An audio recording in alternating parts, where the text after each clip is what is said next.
Director Higher Education Sri Nayan Pathak Dangoria, Director of Secondary Education Srimati Mamata Hojai Dangoriani, উপস্থিত আজি নিযুক্তি পত্ৰ লবলৈ অহা সহকাৰী অধ্যাপক পদত নিযুক্ত প্ৰবক্তাসকল, অসমৰ বিভিন্ন মাধ্যমিক বিদ্যালয়ত কৰ্মৰত অতিৰিক্ত শিক্ষকসকল আৰু উপস্থিত সুধীবৃন্দ। ইতিমধ্যে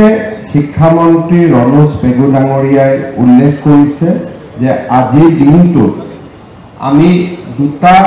গুৰুত্বপূৰ্ণ নিযুক্তি প্ৰক্ৰিয়া সমাপন কৰাৰ বাবে ইয়াত সমবেত হৈছোঁ। অসমৰ বিভিন্ন মহাবিদ্যালয়ত প্ৰয়োজনীয় 58 গৰাকী সহকাৰী অভিযন্তাৰ পদ আজি আমি পূৰণ কৰিব বিচাৰিছোঁ। সম্পূৰ্ণ স্বচ্ছতাৰে এই প্ৰক্ৰিয়া সামৰণি পৰাৰ পিছত আজি আমি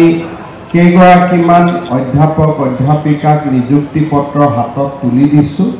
আৰু খন্তেক সময়ৰ পিছতে আনসকলেও নিযুক্তি পত্ৰ লাভ কৰিব। আমাৰ ৰাজ্যত বিভিন্ন বিদ্যালয়ত অতিৰিক্ত শিক্ষক হিচাপে 4,529 গৰাকী শিক্ষক শিক্ষয়িত্ৰীয়ে তেওঁলোকৰ যিটো শিক্ষা বা শিক্ষকৰ দায়িত্ব তাক পালন কৰি আহিছিলে। এটা সময়ত ৰাজ্যৰ শিক্ষাৰ বিশেষকৈ বিদ্যালয়সমূহত শিক্ষাৰ অভাৱ দূৰ কৰাৰ বাবে মাহিলী 8,000 টকাৰ পাৰিশ্ৰমিকেৰে এই শিক্ষকসকলক নিযুক্তি কৰা হৈছিল। এটা সময়ত বিশেষকৈ 2012 চনত এই শিক্ষকসকলৰ দৰমহা প্ৰথমে 15,500 টকা আৰু 2018 চনত ৰাজ্যত ভাৰতীয় জনতা পাৰ্টী চৰকাৰ গঠন হোৱাৰ পিছত 20,000 টকালৈকে বৃদ্ধি কৰা হয়। 2020 চনৰ অৰ্থাৎ 1 জুলাই তাৰিখে পুনৰ এবাৰ 5,243 গৰাকী এই অতিৰিক্ত শিক্ষকক ৰাজ্য চৰকাৰে নিয়াৰ ৰেগুলাৰাইজেশ্যন বা নিয়মীয়া শিক্ষকৰ সম এটা ৰূপ প্ৰদান কৰিবলৈ চেষ্টা কৰে। আমি চাকৰিৰ কাৰ্যকাল 60 বছৰলৈ বৃদ্ধি কৰোঁ আৰু তেওঁলোকক নিয়মীয়া শিক্ষকৰ বেতন দিবৰ বাবেও আমি সিদ্ধান্ত গ্ৰহণ কৰোঁ। ঠিক সেইধৰণে সেই সময়ত মাদ্ৰাছা শিক্ষানুষ্ঠানসমূহতো এই ধৰণে চুক্তিমূলকভাৱে শিক্ষক নিযুক্তি কৰা হৈছিল আৰু তেওঁলোককো আমি চৰকাৰৰ সিদ্ধান্ত অনুসৰি সাধাৰণ বিদ্যালয়ৰ শিক্ষক শিক্ষয়িত্ৰীৰ পদলৈ অতিৰিক্ত শিক্ষক হিচাপে আমি তেওঁলোককো এই ধৰণৰ সা সুবিধাসমূহ আমি বৃদ্ধি কৰোঁ। আজি 2008 চনত আৰম্ভ হোৱা এটা ডাঙৰ বা এটা নিযুক্তি প্ৰক্ৰিয়া আজি আমি তাক এটা লজিকেল কনক্লুজন বা তাক আমি সম্পূৰ্ণ ধৰণে ইয়াৰ যিবিলাক হিষ্ট্ৰী আছিলে লিগেচি আছিলে তাক সমাপন কৰি আজি আমি আটাইকে নিয়মীয়া শিক্ষকৰ নিযুক্তি দিবলৈ ইয়াত সমবেত হৈছোঁ। আজি আমি যদিও এটা সময়ত আমাৰ নিযুক্তিৰ সময়ত আমি দেখা পাইছিলোঁ যে 2008 চনত এই নিযুক্তিৰ সংখ্যা বা এই নিযুক্তি পোৱা শিক্ষকৰ সংখ্যা প্ৰায় 5,000তকৈ অধিক আছিল, কিন্তু বিভিন্ন চৰকাৰী আমি চাকৰি বুলিয়ে কওঁ বা বিভিন্ন সা সুবিধাৰ পোৱাৰ পৰিপ্ৰেক্ষিতত কিছু শিক্ষকে এই কামৰ পৰা আঁতৰি গৈছিল আৰু আজি আমি যিখিনি অৱশিষ্ট সেই শিক্ষকৰ 4,529 গৰাকী শিক্ষকক আমি নিয়মীয়াকৰণ কৰিবলৈ আগবাঢ়িছোঁ। অৱশ্যে 150 গৰাকী শিক্ষকে তেওঁলোকে আগৰ দৰে অতিৰিক্ত শিক্ষক হৈ থকাৰ বাবে অপশ্যন দিয়াৰ পৰিপ্ৰেক্ষিতত তেওঁলোকে আগৰ দৰে নিশ্চিত সা সুবিধাৰ মাজেৰে চুক্তিবদ্ধ শিক্ষক বা অতিৰিক্ত শিক্ষক হিচাপে কাম কৰি গৈ থাকিব। আজি নিয়মীয়াকৰণৰ লগে লগে আমাৰ শিক্ষক শিক্ষয়িত্ৰীসকল কেইবাটাও চৰকাৰী সুবিধাৰ লগত জড়িত হ'বলৈ সুবিধা পাব। আমি সকলোৱে জানো যে আমাৰ চৰকাৰৰ 2005 চনৰ পিছত নিযুক্ত চৰকাৰী শিক্ষক শিক্ষয়িত্ৰী বা কৰ্মচাৰীসকলক আমি নিউ পেনশন স্কিম দিয়াৰ বাবে সিদ্ধান্ত গ্ৰহণ কৰিছিলোঁ। নিউ পেনশন স্কিম আছিলে যে চৰকাৰ আৰু কৰ্মচাৰীজনৰ অংশীদাৰিত্ব। এতিয়া অহা 1 এপ্ৰিলৰ পৰা কাৰ্যকৰী হোৱাকৈ আমি NPS যিসকল চৰকাৰী কৰ্মচাৰী আছে তেওঁলোকক আমি UPS অৰ্থাৎ ইউনাইটেড পেনশন স্কিমলৈ লৈ যাবলৈ সিদ্ধান্ত গ্ৰহণ কৰিছোঁ। ইয়াৰ ফলত দুটা ধাৰাৰ সৃষ্টি হ'ব। 10 বছৰতকৈ কম চাকৰি থকা সকলে এটা নিৰ্দিষ্ট পেনশনৰ পুঁজি লাভ কৰিব আৰু যিসকলৰ আৰু এটা পিৰিয়ড চাকৰি তেওঁলোকে সমাপন কৰিব তেওঁলোকে সম্পূৰ্ণভাৱে চৰকাৰৰ পেনশন TA DA বা যাক আমি ডিয়াৰনেছ এলাউন্স বুলি কওঁ এই গোটেইবিলাক পেনশনৰ লগত জড়িত হৈ পৰিব। মই ভাবোঁ যে আমাৰ অতিৰিক্ত শিক্ষকসকল যিসকল আছিল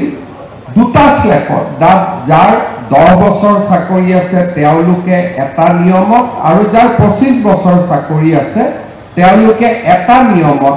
UPSৰ পৰা সুবিধা পাবলৈ সক্ষম হ'ব, যিটো অহা আমাৰ বিত্তীয় বৰ্ষৰ বাজেটত তাৰ প্ৰতিফলন ঘটিব। আৰু সেই বিষয়ে মই বহুত ডিটেইলছত ক'ব খোজা নাই, কিন্তু নিশ্চিতভাৱে যোৱা কালিলৈকে য'ত আমাৰ পেনশনৰ একেবাৰে সুবিধা নাছিলে এতিয়া আমি 10 বছৰ চাকৰি থকা সকলে চৰকাৰৰ পৰা এটা নিৰ্দিষ্ট পেনশন লাভ কৰিবলৈ আমি সক্ষম হ'ম। দ্বিতীয়তে চিকিৎসাৰ ক্ষেত্ৰত মুখ্যমন্ত্ৰীৰ লোকসেৱা আৰোগ্য যোজনা।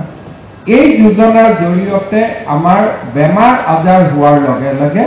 আমি চৰকাৰৰ পৰা সম্পূৰ্ণ ট্ৰিটমেণ্টৰ বাবে প্ৰয়োজনীয়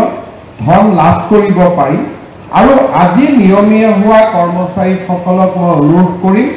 যে আমাৰ চাকৰিত যোগদান কৰাৰ পিছত প্ৰথম দৰমহা পোৱাৰ লগে লগে আমি যাতে নিজক মুখ্যমন্ত্ৰী লোকসেৱা আৰোগ্য যোজনাৰ অধীনত আমি নিজকে যাতে অন্তৰ্ভুক্ত কৰি লওঁ। ইয়াৰ ফলত আমি ৰেগুলাৰ মেডিকেল ৰিইম্বাৰ্সমেণ্ট পাবলৈ সক্ষম হ'ম। CGSC চেন্ট্ৰেল গভৰ্ণমেণ্টৰ ৰেট অনুসৰি বা তালিকা অনুসৰি আমি নিৰ্দিষ্টভাৱে এই সুবিধাসমূহ যি নিয়মীয়া চৰকাৰী কৰ্মচাৰীয়ে পাব পাৰে সেইখিনি সুবিধা আমি লাভ কৰিবলৈ সক্ষম হ'ম। তৃতীয়তে আমাৰ যিখিনি অতিৰিক্ত শিক্ষক আজি নিয়মীয়া শিক্ষক হ'ল জ্যেষ্ঠতাৰ ভিত্তিত এতিয়া তেওঁলোকে বিভিন্ন বিদ্যালয়ৰ অধ্যক্ষ বা উপাধ্যক্ষ হ'বৰ কাৰণেও তেওঁলোকে যোগ্যতা অৰ্জন কৰিব। আৰু সেই ক্ষেত্ৰত আজি ইমান দিনে আমাৰ যি বাধা আছিলে যে অতিৰিক্ত শিক্ষক কাৰণে আমি কেতিয়াও হেডমাষ্টাৰ হ'ব নোৱাৰোঁ বা প্ৰধান শিক্ষক হ'ব নোৱাৰোঁ, অধ্যক্ষ হ'ব নোৱাৰোঁ, সেই বাধা আজিৰ পৰা আঁতৰি যাব। আন শিক্ষকৰ লগত যেনেকৈ জ্যেষ্ঠতা হ'ব পাৰে তেনেকৈ আপোনালোকেও এতিয়া জ্যেষ্ঠতাৰ ভিত্তিত নিজৰ নিজৰ কৰ্মক্ষেত্ৰত অগ্ৰসৰ হ'ব পাৰিব। ইয়াৰ পিছত আমাৰ চৰকাৰে অলপতে ষ্টেট বেংক অফ ইণ্ডিয়াৰ লগত কথা পাতি কেইটামান চৰকাৰী কৰ্মচাৰীৰ বাবে বিশেষ সুবিধা পাবলৈ সক্ষম হৈছে। ইয়াৰ ভিতৰত এটা সুবিধা হ'ল যে আমাৰ যদি এক্সিডেণ্ট হয়, আমি ভগৱানে নকৰক কাৰোবাৰ যদি এক্সিডেণ্টেল ডেথ হয় বা কোনোবা যদি পাৰ্মানেণ্টলি দুৰ্ঘটনাত ক্ষতিগ্ৰস্ত হয় তেওঁলোকলৈকে 1 কোটি টকা পৰ্যন্ত পৰিয়ালে পাব পৰা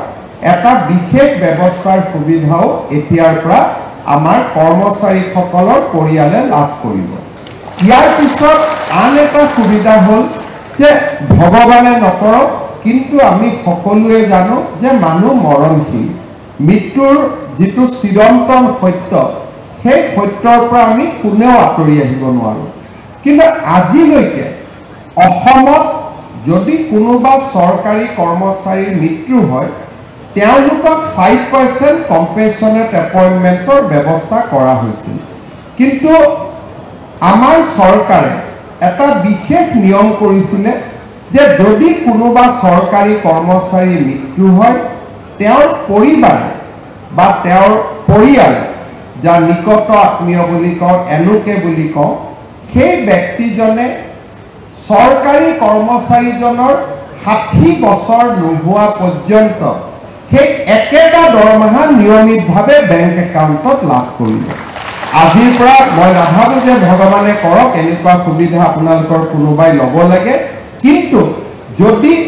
পৰিৱেশ আৰু পৰিঘটনাৰ ফলত আমাৰ যদি কাৰোবাৰ জীৱনত এনেকুৱা সমস্যা আহি পৰে তেতিয়াহ'লে আপোনালোক সকলোৱে বিশেষকৈ পৰিয়ালে অন্তত এটা সময়ৰ বাবেও আপোনালোকে নিজৰ পৰিয়ালৰ কথা চিন্তা কৰিব নালাগে সেই পৰিয়ালটোৱে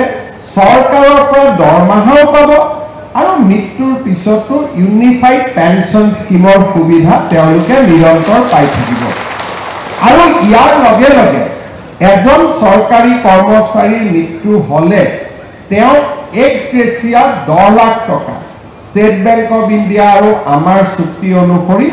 10 লাখ টকাৰ অতিৰিক্ত লাইফ ইঞ্চুৰেঞ্চ কাভাৰেজ এটাও তেওঁলোকে লাভ কৰিব এই গোটেইখিনি সুবিধাৰ লগে লগে আজিৰে পৰা আপোনালোকে আপোন বাহন আৰু আপোন ঘৰ আঁচনিটো ষ্টেট বেংক অফ ইণ্ডিয়াৰ পৰা আপোনালোকে লোন পাবলৈ সক্ষম হ'ব আৰু আপোনালোকে জানে যে এই লোন আগতে 15 লাখ টকা আছিল এইবাৰ চৰকাৰে এই লোনৰ সীমা 30 লাখ টকালৈকে বৃদ্ধি কৰিছে গতিকে 15 লাখ টকাৰ স্থানত আপোনালোকে 30 লাখ টকা পৰ্যন্ত লাভ কৰিব পাৰিব শেহতীয়াকৈ এতিয়া আমি আৰু এটা সিদ্ধান্ত লোৱাৰ পথত আছো যদিও সিদ্ধান্তটো লোৱা হোৱা নাই যে আমাৰ ঘৰত ইলেক্ট্ৰিচিটি বিল যাতে জিৰো আহে তাৰ কাৰণে আমাৰ ঘৰত প্ৰধানমন্ত্ৰী সূৰ্য ঘৰ আঁচনিৰ অধীনত আমি যাতে সোলাৰ লগাব পাৰোঁ তাৰ বাবে বেংকৰ পৰা আপোন ঘৰ আঁচনিৰ দৰে আপোনালোকে উইদাউট মৰ্টগেজ লোন পাবলৈ সক্ষম হ'ব যাতে মাহেকীয়া ইলেক্ট্ৰিচিটি বিলৰ পৰাও আমি ৰক্ষা কৰিব পাৰোঁ অৰ্থাৎ আজি আপোনালোকৰ এই অতিৰিক্ত শিক্ষকৰ পৰা নিয়মীয়া শিক্ষকলৈ হোৱা এই যাত্ৰাই প্ৰথম যিটো সুবিধা আনি দিব সেইটো হ'ব পৰিয়ালটো এটা সুৰক্ষা চক্ৰৰ মাজলৈকে লৈ যাব আজি মই গৌৰৱ অনুভৱ কৰোঁ আমাক বহুতে বিভিন্ন ধৰণে কথা কৈ থাকে কিন্তু কোনোবা চৰকাৰী কৰ্মচাৰীৰ মৃত্যু হ'লে আজি অসম চৰকাৰে যি সুৰক্ষাৰ চক্ৰ তেওঁলোকক দিব পাৰে ভাৰতৰ কোনো ৰাজ্যত কোনো চৰকাৰী কৰ্মচাৰীক এনে সুৰক্ষা দিব পৰা নাই আৰু এই সুৰক্ষাৰ কাৰণে আজি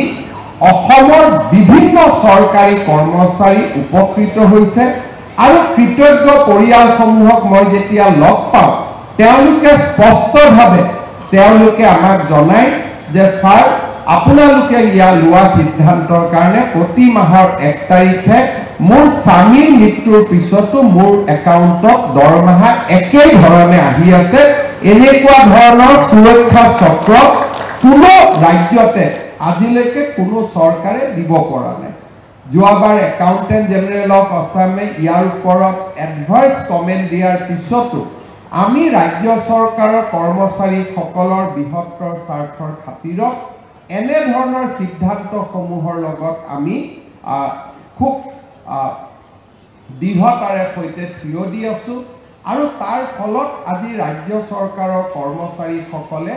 আটাইতকৈ বেছি নিৰাপত্তাৰ সুবিধা পাব পাৰিছে ইয়াৰ লগত আপোনালোকে আহিবলগীয়া দিনত আৰু এটা সুবিধা পাব সেইটো হৈছে আমি পাৰস্পৰিক ট্ৰান্সফাৰৰ যিটো পৰ্টেল খোলো এইবাৰৰ পৰা আপোনালোকে সেই পৰ্টেলতো ট্ৰান্সফাৰৰ বাবেও আবেদন কৰিবলৈ সুবিধা পাব। 25 চনত নাপাব, 26 চনত আমি তাৰো সুবিধা আপোনালোকৰ বাবে মুকলি কৰি দিম। যোনে ঘৰৰ বহুত দিন দূৰত আছে, নিজৰ মাজত ট্ৰান্সফাৰ কৰিব খোজা, নিজৰ মাজত বুলি কওঁতে এতিয়া পৰিসৰটো ডাঙৰ হ'ব। আগতে নিজৰ মাজত বুলি কওঁতে আপোনালোকে অকল এডিশ্যনেল টিচাৰ 4,000 বুলি ভাবিছিল। এতিয়া এই পৰিয়ালটো 30,000 শিক্ষকৰ মাজত হ'ব বা 40,000 শিক্ষকৰ মাজত হ'ব। এটা ডাঙৰ পৰিয়ালৰ মাজত পাৰস্পৰিক ট্ৰান্সফাৰ বা পাৰস্পৰিক বুজাবুজি ট্ৰান্সফাৰৰো সুবিধা আপোনালোকে লাভ কৰিবলৈ সক্ষম হ'ব। অৰ্থাৎ আপোনালোকে যোৱাকালি যি পৰিৱেশত আছিলে তাতকৈ যথেষ্ট উন্নত পৰিৱেশৰ মাজলৈ আমি গতি কৰিব পাৰিম। বিশেষকৈ মই দুটা ক্ষেত্ৰত আনন্দিত যে আপোনালোকৰ মাজৰ 90% পেঞ্চনৰ সুবিধা পাব পাৰিব, যিটো আজিলৈকে এটকাৰো পেঞ্চনৰ সুবিধা আপোনালোকৰ নাছিলে। আৰু দ্বিতীয়তে মেডিকেল ৰিইম্বাৰ্সমেণ্ট, আমি যিমানে 60ৰ ওচৰলৈকে গৈ থাকিম, মোৰে হওক বা মোৰ পৰিয়ালৰে হওক, মেডিকেল যিটো কষ্ট, সেই মেডিকেল কষ্টটো ইমান বেছি হয় যে এতিয়া আপোনালোকে সেই মেডিকেল কষ্টটো চৰকাৰৰ পৰা ৰিইম্বাৰ্সমেণ্টৰ সুবিধা পাব। শেষত মই যিটো কথা ক'ব খোজো তাত আপোনালোকক মই নাভাবোঁ যে কোৱাৰ প্ৰয়োজনীয়তা আছে। আমি এটা কথা সদায় মনত ৰাখিব লাগে যে শিক্ষকৰ বৰ্তমান বা শিক্ষকৰ জীৱিকা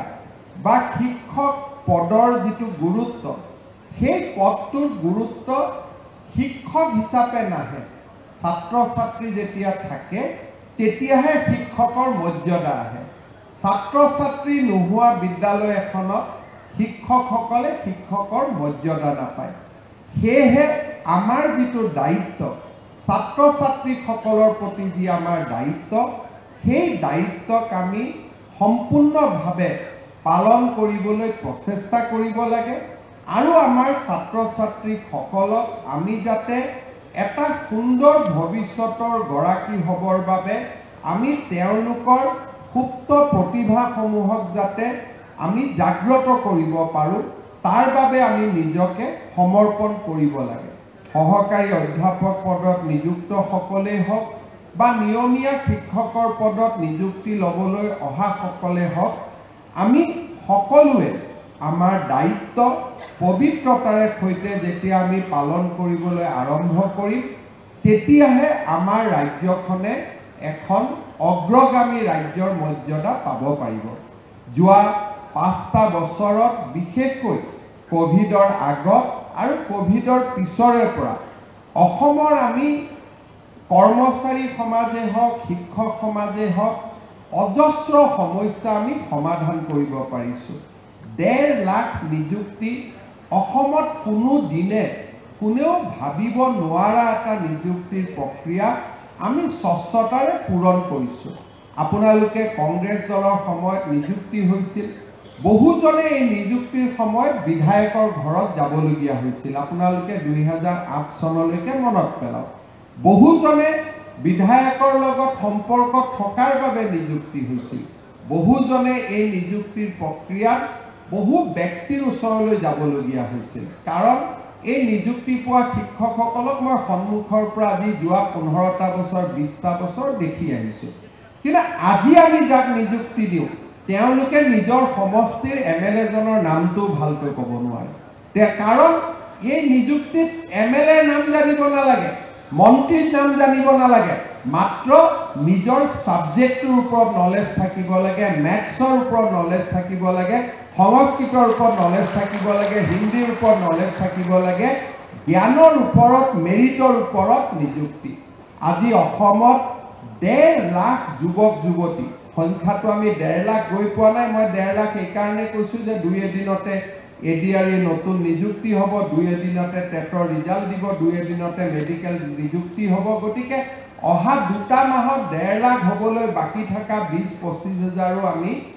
পাৰ কৰি আমি আগুৱাই যাম। অসমত স্বাধীনতাৰ পিছত আগৰ কথাটো মই বাদেই দিছোঁ, কোনো পৰিৱেশতে কোনো কালেই ইমান ডেকা ল'ৰাৰ নিযুক্তি আৰু এজনো মন্ত্ৰী বিধায়কৰ ঘৰত নোযোৱাকৈ এনে নিযুক্তি কেতিয়াও সম্ভৱ হোৱা নাছিল আৰু এই ধৰণৰ প্ৰক্ৰিয়া যদি আমাৰ ৰাজ্যখনত আমি বিচাৰো আমাৰ ৰাজ্যখন যদি সকলো ক্ষেত্ৰতে আগুৱাই থকাটো বিচাৰো আমি এনে এচাম নতুন প্ৰজন্মৰ আমি সৃষ্টি কৰিব লাগিব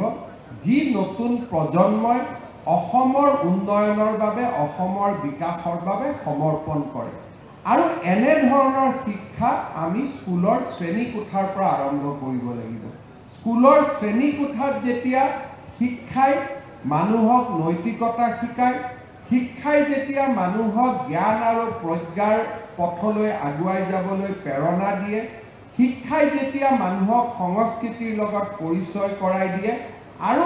শিক্ষক শিক্ষয়িত্ৰীসকলে ছাত্ৰ ছাত্ৰীৰ উৎকৰ্ষতাৰ বাবে নিজকে যেতিয়া সমৰ্পণ কৰে সেইখন সমাজৰ অগ্ৰগতি কোনেও ৰোধ কৰিব নোৱাৰে কিন্তু যেতিয়া শিক্ষকসকল নিজে কম্প্ৰমাইজ হৈ যায় শিক্ষাৰ পৰিৱৰ্তে আন সাবজেক্টৰ ওপৰত বেছিকৈ তেওঁলোকে ৰুচি আৰম্ভ কৰে শিক্ষাৰ পৰিৱৰ্তে যেতিয়া তেওঁলোকে আন আন কামত নিজক ব্যস্ত কৰি পেলায় তেতিয়াই এখন সমাজৰ অৱক্ষয় আৰু এখন সমাজৰ অৱনতি আৰম্ভ হয় মই বিশ্বাস কৰোঁ যে যিখন ৰাজ্যৰ শিক্ষক শিক্ষয়িত্ৰীসকলে নিজকে জ্ঞান আৰু প্ৰজ্ঞাৰ মহান যজ্ঞত সমৰ্পণ কৰে সেইখন সমাজ কেতিয়াও পিছুৱাই থাকিব নোৱাৰে আজি আমাৰ বাবে এটা সময় আছিল যিটো সময়ত শিক্ষকসকলৰ লগত শিক্ষাৰ সম্পৰ্ক বহু ধৰণে জটি পৰিছিল সামাজিক কামৰ পৰা ৰাজনৈতিক কামৰ পৰা নিজক ব্যস্ত কৰি ৰাখিছিলে সামাজিক মাধ্যমত ৰাজনৈতিক কথা বতৰাৰ ওপৰত বেছিকৈ দৃষ্টি আকৰ্ষণ জ্ঞানৰ শিক্ষাৰ ক্ষেত্ৰত কমকৈ দৃষ্টি আকৰ্ষণ এনে ধৰণৰ প্ৰচেষ্টাই আমাৰ ৰাজ্যখনক বহু পিছুৱাই লৈ গৈছিল আজি লাহে লাহে আমি এটা সময়ত য'ত আশা নাছিল য'ত হোপ নাছিল তেনেকুৱা ৰাজ্য এখনত আমি আশাৰ অক্ষয় বন্তি গছি জ্বলাবৰ বাবে আমি সক্ষম হৈছোঁ মই ভাবোঁ আমাৰ সকলোৰে প্ৰচেষ্টাত আমাৰ ৰাজ্যখনক আগবঢ়াই লৈ যোৱাৰ কৰ্মযজ্ঞত আমি যদি নিজকে আকৌ এবাৰ সমৰ্পণ কৰিব পাৰোঁ মই ভাবোঁ আমাৰ ৰাজ্যখন বহু দূৰ আগুৱাই লৈ যাব মানুহে এটা জীৱনত দুবাৰ জন্ম লাভ নকৰে কিন্তু আপোনালোকে যি ধৰণে জন্ম লাভ কৰিছিল আজি এক প্ৰকাৰ আপোনালোকৰ বাবে পুনৰ জন্ম সেই পুনৰ জন্মৰ এই দিনটোত আপোনালোকে আকৌ এবাৰ ছাত্ৰ ছাত্ৰীসকলৰ বাবে নিজক সমৰ্পণ কৰক অসমৰ শৈক্ষিক আকাশখন উজ্জ্বল কৰাৰ বাবে নিজকে উৎসৰ্গিত কৰক তাকে কামনা কৰিছোঁ শিক্ষা বিভাগক ধন্যবাদ জনাইছোঁ যে নীতিৰ বাহিৰত জন্ম লাভ কৰা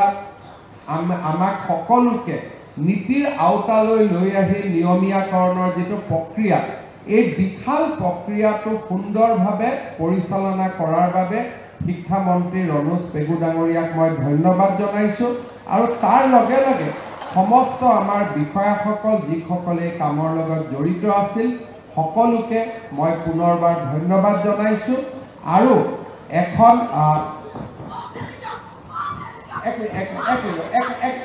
মা